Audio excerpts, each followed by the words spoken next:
पांढरे केस काळे करण्यासाठी आपण घरगुती शॅम्पू कसा बनवू शकतो हे या व्हिडिओमध्ये पाहणार आहोत। जर तुमचे केस जे आहेत ते खाली पांढरे झाले असतील तर या शॅम्पूच्या नियमित वापरानंतर तुमचे केस जे आहेत ते काळे होऊ शकतात।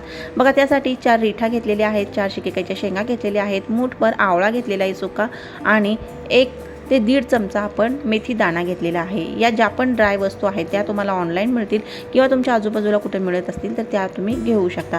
रिठा ज्या आहेत त्या फोडून घ्यायच्या आहेत ताईनो, त्याचे बी जे आहेत, आतले बी जे आहेत ते अजिबात यामध्ये वापरायचे नाही आहेत। तर या रिठा अगोदरच फोडायला हव्या होत्या, मी विसरले होते आणि नंतर फोडल्या आणि यातले बी जे आहे ते काढून टाकलेलं आहे।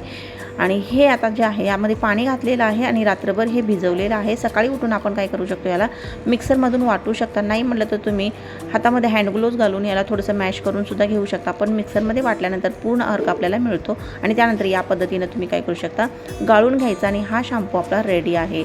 नियमित या शॅम्पूचा वापर नक्की करा, तुम्हाला फरक नक्की पडणार।